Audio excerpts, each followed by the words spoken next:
भागवत महापुराण सुनने वाले सभी भक्तजनों को पूरन चंद्र पांडे का सादर प्रणाम।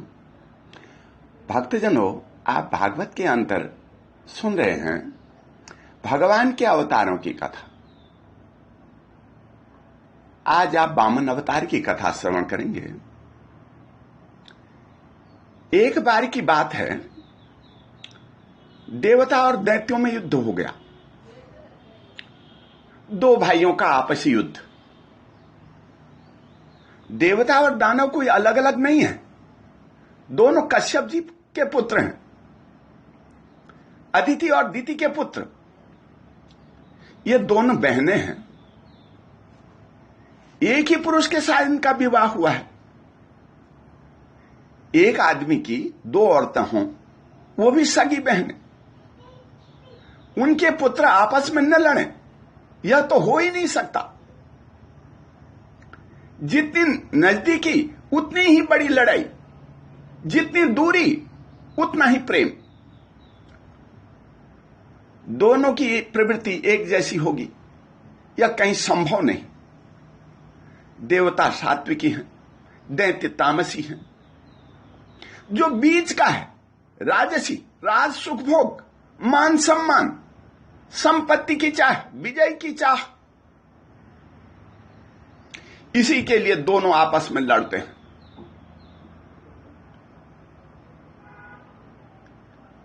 आगे भी ऐसी लड़ाइयां होती रहेंगी, होती रही हैं। दुश्मन लड़े या ना लड़े, भाई भाई तो लड़ेंगे ही। स्वर्ग का शासन देवताओं को मिल गया था। पाताल के स्वामी दैत्य बन गए थे, फिर भी शांति नहीं। बलि चाहते थे देवताओं से स्वर्ग का राज्य छीन लो। बस क्या था, लड़ाई हो गई। लड़ते लड़ते देवताओं ने तो बलि को मार डाला। लेकिन दैत्य गुरु शंकराचार्य, शुक्राचार्य जी बड़े तेजस्वी थे। उन्होंने संजीवनी विद्या से बलि पर ऐसी शक्ति चलाई, वो जीवित हो गए और बड़ी शक्ति उन्हें दे दी। देवता क्या, कोई भी उनको हरा ना सके, इतनी ताकत। शक्ति मिलते ही बलि ने देवलोक पर आक्रमण कर दिया, देवताओं को मारा पीटा और भगा दिया, स्वर्ग से खदेड़ दिया। देवराज इंद्र का आसन छीन लिया। घबराए हुए इंद्र अपनी माता अदिति के पास आए, दुखड़ा रोया, अपनी दुर्दशा के बारे में बताया। मेरे पुत्र क्या कर रहे हैं? पिता कश्यप जी को तो खबर ही नहीं, वो तो तपस्या में बैठे। आज भी आप देखेंगे अधिकतर पिता खाया पिया और घर से निकल गए, आग लगे घर में, बेटे लड़ते रहे, उन्हें कुछ नहीं लेना देना। कोई उन्हें निकम्मा कहे, किसी की क्या हिम्मत। चिंता होती है तो माताओं को होती है, उनका पुत्र तेजस्वी हो, बलवान हो, किसी से हार न माने। यह चिंता केवल माताओं को होती है। जब कश्यप जी आश्रम में लौटे तो अदिति ने सारी बातें उन्हें बता दी। कश्यप जी बोले, हे देवी, तुम श्रद्धा और भक्ति से भगवान की उपासना करो, वे प्रसन्न होकर के तुम्हारी हर इच्छा को पूर्ण कर देंगे। पति का आदेश मानते ही अदिति ने भगवान की प्रार्थना शुरू कर दी। भगवान प्रसन्न हो गए। उन्होंने कहा, देवी, तुम क्यों चिंतित होती हो? मैं सब कुछ जानता हूं। दैत्यों ने तुम्हारे पुत्रों की संपत्ति छीन ली है, उन्हें स्वर्ग से खदेड़ दिया है। तुम चाहती हो कि तुम्हारे पुत्र धन और शक्ति से समृद्ध हो जाएं। उनकी कीर्ति और ऐश्वर्य उन्हें फिर से प्राप्त हो जाए, यह अवश्य होगा। तुम सर्वशक्ति संपन्न पुत्र की अभिलाषा करते हुए अपने पतिदेव कश्यप जी की सेवा करो और जगदीश्वर विष्णु का ध्यान करो। जैसा ध्यान करोगी वैसा ही पुत्र तुम्हें प्राप्त होगा। भगवान की बात सुनकर के अदिति ने यह सब कुछ करना आरंभ कर दिया। देखते ही देखते एक दिव्य शक्ति कश्यप जी के शरीर से निकली और अदिति के गर्भ में स्थापित हो गई। गर्भ बढ़ा, समय आया। भाद्रपद मास की शुक्ल पक्ष की द्वादशी तिथि, श्रवण नक्षत्र, अभिजित मुहूर्त में अदिति के गर्भ से भगवान विष्णु ने अवतार ग्रहण कर लिया। जब भगवान प्रकट हुए तो उनकी 4 भुजाएं थी, शंख चक्र गदा पद्म धारण किए हुए थे, बड़े बड़े नेत्र, पीतांबर, सांवला शरीर, सिर पर मकुट, बड़े सुंदर नजर आ रहे थे। भगवान की अंग कांति से कश्यप जी का घर प्रकाशित हो उठा, सारा अंधेरा मिट गया। आकाश में नगाड़े बजने लगे, अप्सराएं नाचने लगी, गंधर्व गाने लगे, मुनि देवता पितर अग्नि सब प्रार्थना करने लगे, स्तुति करने लगे। जहां तहां प्रशंसा होने लगी उनकी। आश्रम पर तो पुष्पों से वर्षा हो गई, ढक गया पूरा आश्रम फूलों से। जब अदिति ने गर्भ से प्रकट हुए परम पुरुष परमात्मा का देखा तो वो भी आनंदित हो गई। कश्यप जी ने योग माया से भगवान को पहचान लिया। अदिति के देखते देखते भगवान ने वामन ब्रह्मचारी का रूप धारण कर लिया। कश्यप जी ने जातकर्म आदि सारे संस्कार कराए।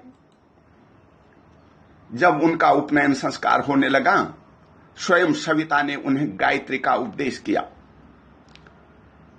देवगुरु बृहस्पति ने यज्ञोपवीत और कश्यप ने मेखला प्रदान कर दी। चंद्रमा ने दंड, माता अदिति ने कोपिन, आकाश के अभिमानी देवता ने 52 वेशधारी भगवान को छत्र दे दिया। ब्रह्मा जी ने तो कमंडल लेकर के आए, सरस्वती रुद्राक्ष की माला, यक्षराज कुबेर ने भिक्षा का पात्र दे दिया। मां भगवती उमा ने तो उनका सम्मान किया बहुत। वे ब्रह्मर्षियों से भी भरी सभा में ब्रह्म तेज से अत्यंत शोभायमान हो रहे थे। इसी समय भगवान ने सुना कि यशस्वी बलि भृगुवंशी ब्राह्मणों के आदेश के अनुसार नर्मदा नदी के तट पर बैठे हैं, अश्वमेध यज्ञ कर रहे हैं, क्यों न वहां जाए जाए। वामन भगवान तो पहुंच गए, ब्राह्मण का वेश धारण करके छोटे छोटे रूप में।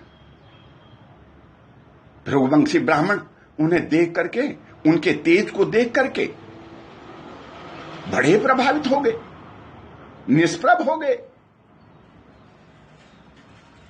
जब भगवान आगे बढ़े तो सब खड़े हुए, भगवान का स्वागत सत्कार किया। बलि को बड़ी खुशी हुई, कौन आया ब्राह्मण अवतार मेरे यज्ञ में। उन्होंने तो भगवान वामन को उत्तम आसन दिया, पांव धोए, पूजा की, और चरण धोने के बाद जो धोवन थी उसको भी पिया, और इस चरण धूलि से, इस धोवन से सब पाप ताप धुल जाते हैं, ऐसा सोच करके राजा बलि उनके चरणों में पड़ गए। उन्होंने कहा, हे ब्राह्मण कुमार, आप इस यज्ञ में भले पधारे, आपको मैं नमस्कार करता हूं, आज्ञा दीजिए, आपकी मैं क्या सेवा करूं। आपके पांव पखारने से मेरे पाप ताप सब धुल गए हैं। हे परम पूज्य ब्रह्मचारी जी, आज मेरा यज्ञ सफल हो गया, मुझे लगता है सफल हो गया। आप जो चाहते हैं, गाय, सोना, चांदी, संपत्ति, हाथी, घोड़े, जो चाहते हैं मेरे से मांग लीजिए। ब्राह्मण भगवान ने कहा, हे राजन, आपने जो कुछ कहा इससे प्रतीत होता है आप किसी बड़े कुल के हैं, महान दानी हैं। आपके पितर लोग बड़े दानी और धर्मात्मा होंगे।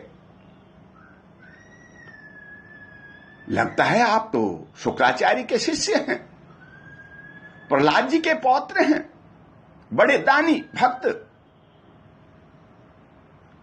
और आपके पूर्वज हिरण्याक्ष और हिरण्यकश्यपु बड़े वीर थे, उनको संसार में कोई जीत नहीं सकता था। आप तो मुंह मांगी वस्तु देने में श्रेष्ठ हैं। मैं आपसे क्या ऐसा मांगूंगा? देना ही चाहते हो तो मुझे थोड़ी सी भूमि दे दो। केवल अपने पग से 3 पग भूमि मांगता हूं। आप सारे जगत के स्वामी हैं, उदार हैं, फिर भी मैं आपसे इससे अधिक कुछ नहीं मांगता। राजा बलि ने कहा, मैं तीनों लोगों का एकमात्र अधिपति हूं, मैं तुम्हें एक द्वीप भी दे सकता हूं। हे ब्रह्मचारी, जो एक बार कुछ मांगने के लिए मेरे पास आ गया, उसे फिर किसी से कुछ मांगने की आवश्यकता नहीं पड़ती। तुम्हें जितनी भूमि चाहिए उतनी मांग लो। शुक्राचार्य ने बलि को समझाते हुए कहा,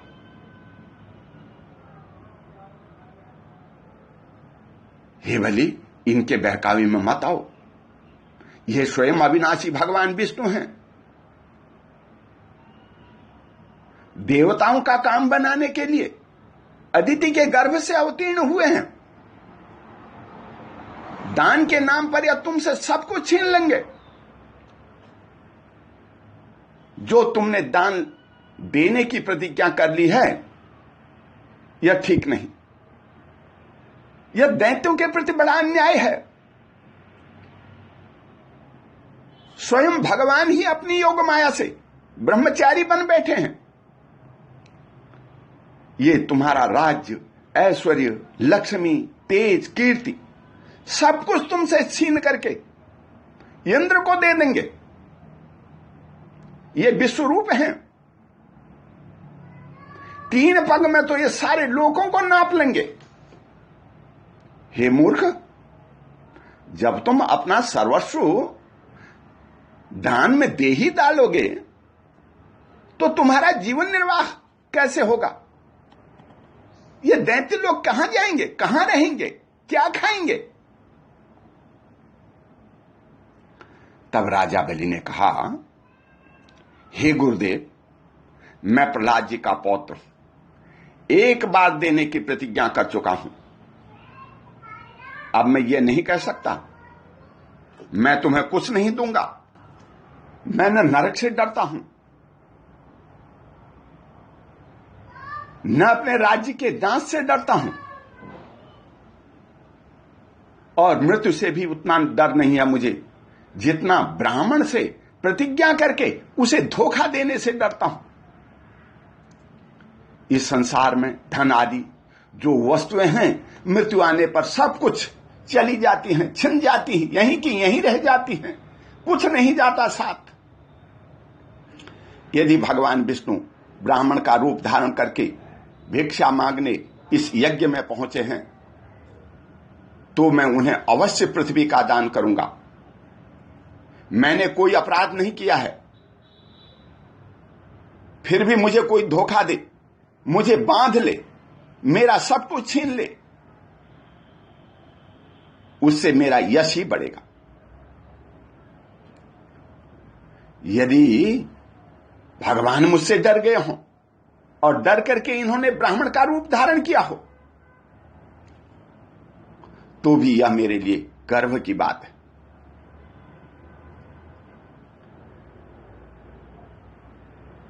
शुक्राचार्य ने देखा मेरा शिष्य मेरी बात तो मानता ही नहीं, उन्हें तो क्रोध आने लगा, साफ दे दिया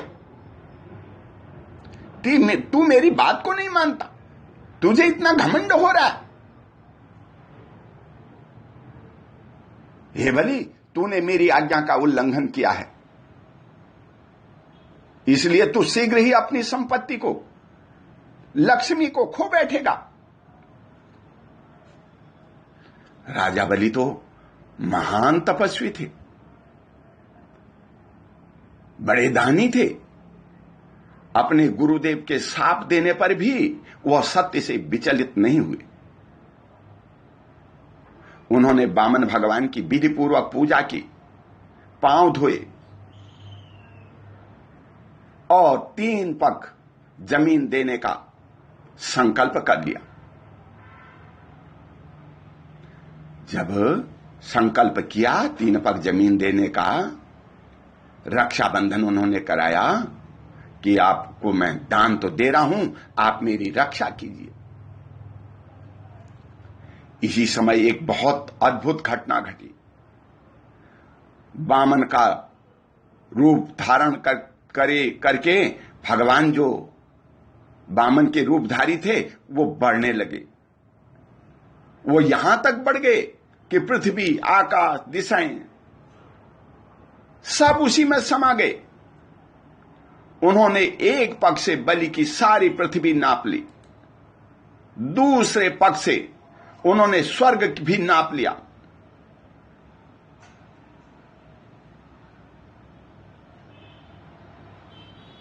तीसरा पग रखने के लिए कोई जगह नहीं मिली, कहां रखें वो अपना पग।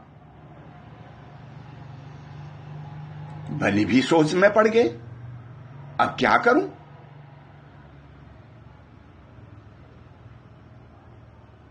भगवान ने बलि से कहा, हे असुर, तुमने मुझे 3 पग भूमि देने के लिए कहा था, 2 पग में मैंने सारी त्रिलोकी नाप ली है, अब तीसरा पग कहां रखूं।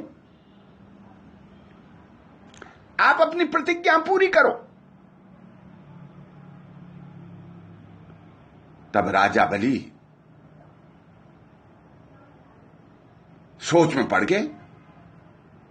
बस उन्होंने कहा, आप कृपा करके तीसरा पग मेरे सिर पर रख दीजिए। जैसे ही भगवान ने अपना पांव बलि के सिर पर रखा, धरती फटी और राजा बलि सुतल लोक में पहुंच गए। विशाल राज सिंहासन, सुंदर सुंदर वहां की लीलाएं, और बलि तो उस राज सिंहासन पर बैठ गए। तब भगवान ने कहा, यह लोक परम उत्तम है, देवता भी इसकी इच्छा रखते हैं, उन्हें भी यह प्राप्त नहीं हो सकता। यहां पर बड़े बड़े लोकपाल, दिक्पाल तुम्हें पराजित नहीं कर सकेंगे, सब तुम्हारी आज्ञा का पालन करेंगे। जो भी तुम्हारी आज्ञा का उल्लंघन करेगा, मेरा चक्र उसके टुकड़े टुकड़े कर देगा। मैं सदा तुम्हारे साथ रह करके तुम्हारी रक्षा करूंगा। भगवान की यह बात सुन करके दैत्यराज बलि ने उनको प्रणाम किया। हजारों वर्षों तक बलि सुतल लोक पर राज्य करते रहे। भगवान उनके द्वार पर खड़े रहे,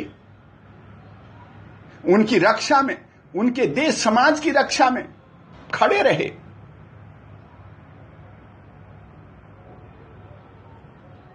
और देवताओं को भी उन्होंने उनका छिना हुआ राज्य वापस कर दिया। चारों तरफ सुख शांति होने लगी, धर्म की रक्षा हो गई। जो भी मनुष्य न्याय के पथ पर चलता है, धर्म के पथ पर चलता है, भगवान उसकी रक्षा करते हैं। ओम शांति। बोल बामन भगवान की जय।